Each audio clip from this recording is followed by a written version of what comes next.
Schools में आपने किताब में फिजिक्स, केमिस्ट्री और मैथमेटिक्स पढ़ा होगा। स्कूल वाली फिजिक्स वही फिजिक्स होती है जो कि सबसे सिंपल प्रकार की होती है। एक बॉल को एक स्पेसिफिक एंगल से फेंकने पर ग्रेविटी का उस पे क्या असर होगा, क्या डायरेक्शन होगा, कितने टाइम में नीचे आएगा, ये तो पता किया जा सकता है कन्वेंशनल फिजिक्स के द्वारा। इसे कन्वेंशनल फिजिक्स कहते हैं, वही जानी मानी फिजिक्स जो कि स्कूल, कॉलेजेस और यूनिवर्सिटीज में पढ़ाई जाती है। चांद का पोजीशन हर समय अलग अलग होने के बावजूद भी एक रॉकेट को कितने स्पीड पे भेजना है और वो रॉकेट को इस तरह टाइम किया जाता है कि वो चांद पे ही एग्जैक्ट उसी जगह पर लैंड करता है जहां पर मिशन बना होता है।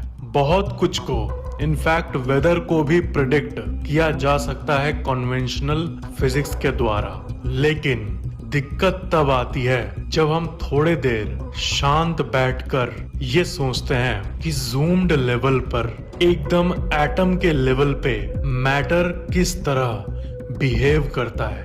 अगर एटम से ये दुनिया बनी है तो दुनिया की फिजिक्स सूक्ष्म लेवल पे भी काम करनी चाहिए, लेकिन ऐसा नहीं होता। क्वांटम फिजिक्स या क्वांटम मैकेनिक्स दोनों एक ही चीजें हैं। उसका मतलब सिंपली ये होता है, दुनिया में हर चीज को हम जब छोटे स्तर पर देखते हैं तो वो हमारे लिए सेंस नहीं बनाती।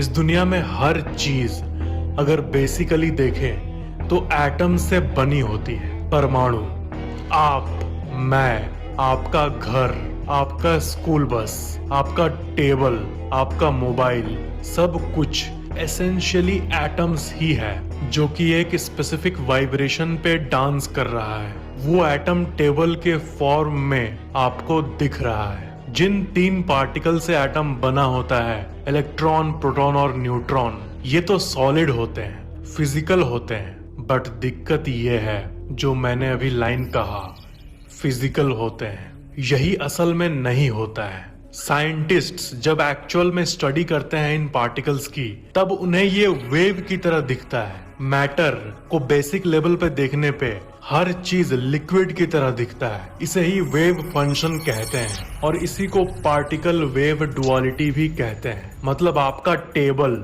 एक्चुअल में एक वेव है और क्वांटम फिजिक्स की माने तो वो जब चाहे तब कुछ भी बन सकता है। एक ही समय पर 2 जगह भी हो सकता है। मैटर की एक अजीब प्रॉपर्टी सामने आती है जब हम गहरे स्तर पर इस दुनिया को समझने की कोशिश करते हैं। इससे ये पता चलता है कि ये यूनिवर्स कितनी रैंडम है। तो जो क्लासिकल फिजिक्स पढ़ते हैं हम लोग, वो सब रॉन्ग प्रूव हो जाती है जब हम एक्चुअल में एटम्स को स्टडी करते हैं। इमेजिन करो कि पूरा यूनिवर्स एक लिक्विड की तरह है, एक समुद्र की तरह, और उस समुद्र में जो एक लहर निकल रही है वो समुद्र का ही पार्ट है। बट क्योंकि वो ऐसे उछल कर निकल रही है, वो इंडिविजुअली हमें अलग दिखता है, लेकिन वो समुद्र ही होता है, समुद्र का ही पार्ट होता है। और जितने भी वेव्स हैं सब एक्चुअल में समुद्र ही हैं, वेव के फॉर्म में उभर रहे हैं, जो कि अपने आप में इंडिविजुअल अलग है, लेकिन वो समुद्र से ही कनेक्टेड है। और डीप तरह से आप देखो तो आपको ये पता चलेगा कि वो समुद्र ही है जो कि वेव के फॉर्म में नजर आ रहा है, जो अपने आप में एक अलग एंटिटी बना रहा है, इंडिविजुअल एंटिटी, लेकिन वो बेसिकली समुद्र ही है। वैसे ये यूनिवर्स एक समुद्र की तरह है और आप, हम, गली में मौजूद एक कुत्ता, जंगल में मौजूद एक शेर, आपका जूता, आपका मोबाइल, आपके मामा, आपकी चाची, कोई बड़ा पॉलिटिशियन, एक कैदी जो जेल में है, एक अमीर इंसान जो कि एक शानदार कोठी में रह रहा है, एक गरीब इंसान जो कि सड़क पे भीख मांग रहा है। बेसिकली ये सब इस यूनिवर्स नामक समुद्र से ही निकले हैं, जो कि दिख रहे हैं अलग अलग, लेकिन इनका सोर्स एक ही है। इसलिए ये कहा जाता है कि हम सब एक हैं एक्चुअल में, और हम सब जुड़े हुए हैं। अब जो भी इंसान के बारे में सोचते हो वो आपसे एक्चुअली में बेसिक लेवल पर कनेक्टेड है, और आपके थॉट्स उस पर्सन को अफेक्ट करते हैं। जिस तरह वो लहर समुद्र से जुड़ा हुआ है और एक्चुअल में समुद्र ही लहर के फॉर्म में अपने आप को लाता है, उसी तरह ये यूनिवर्स अपने आप को इतना डाइवर्सिफाई किया हुआ है, लेकिन असल में ऑल इज वन। और यहीं पे बात आती है स्पिरिचुअलिटी और क्वांटम मैकेनिक्स की कोरिलेशन की। स्पिरिचुअलिटी मतलब आत्मा और बाकी चीजों की स्टडी, जिसको कि सूडो साइंस कहा जाता है। मतलब आत्मा होता है, इसका कोई मैथमेटिकल प्रूफ नहीं है, लेकिन जब कन्वेंशनल फिजिक्स के घमंड से आगे जाके क्वांटम मैकेनिक्स को वैज्ञानिक पढ़ते हैं, तब उन्हें ये पता चलता है कि आत्मा, परमात्मा, भूत, प्रेत, जितनी चीजों की बात की जाती है इस दुनिया में, सब असल है, रियल है। जिस वेव, जिस समुद्र की बात की गई है क्वांटम मैकेनिक्स में, उसे ही स्पिरिचुअलिटी में GOD, गॉड कहते हैं। All is one, there is nothing except that one. That one is also called God, Allah, Bhagwan, Waheguru, Jesus, या फिर कोई भी नाम ले लो। इसलिए ये कहा जाता है कि भगवान हर जगह मौजूद है और आप और हम भगवान के ही पार्ट हैं। जिस तरह लहर समुद्र से ही उभर कर अपने आप को एक रूप देती है, लेकिन वो एसेंशियली समुद्री होती है लहर के फॉर्म में, वैसे हमारी ये दुनिया है। हमारे दुनिया के 0.0000001% लोगों को ये एक्सपीरियंस होता है जिसे इनलाइटनमेंट कहते हैं, जो कि बुद्ध भगवान को हुआ था और दुनिया में हजारों लोगों को ये हुआ है। और उस एक्सपीरियंस में लोग अपने ही विशाल रूप का अनुभव करते हैं कि एक्चुअल में हम इंडिविजुअल लहर हैं, अलग अलग इंसान हैं, बट एसेंशियली गॉड का ही एक रूप है। बस अपने एंटरटेनमेंट के लिए गॉड अलग अलग वैरायटी बनकर जी रहे हैं। क्रेजी।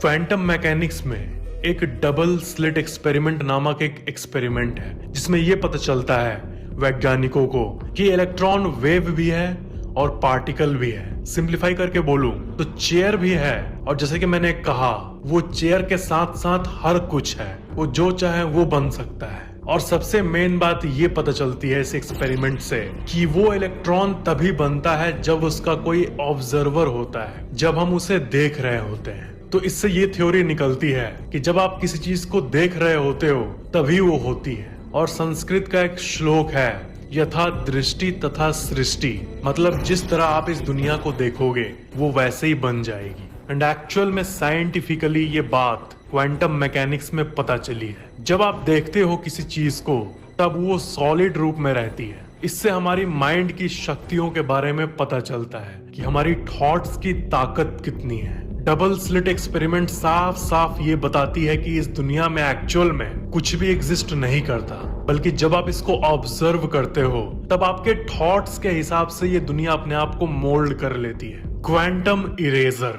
इस एक्सपेरिमेंट में ये पता चला कि फ्यूचर से एक इलेक्ट्रॉन दूसरे इलेक्ट्रॉन को कांटेक्ट कर सकता है। एंड इसका मतलब ये कि भविष्य पास्ट को इफेक्ट करता है, फ्यूचर पास्ट को चेंज कर सकता है। आप क्या करने वाले हो, इसका थॉट अगर आपके मन में अभी है तो इसका असर पास्ट में भी होता है।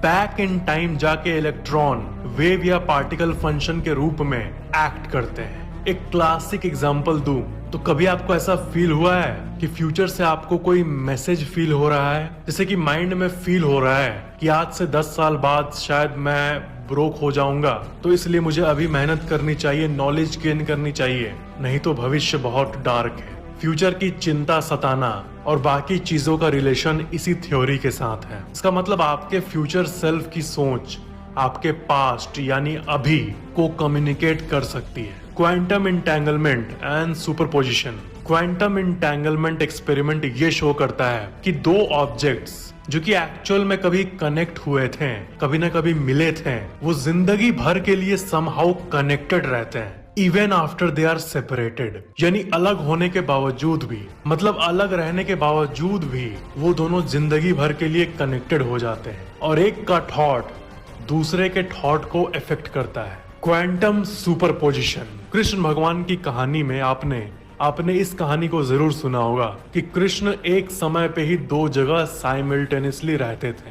दुनिया की इसी मिस्टीरियस प्रॉपर्टीज का ज्ञान हमें पुरानी स्क्रिप्चर्स भी देती है।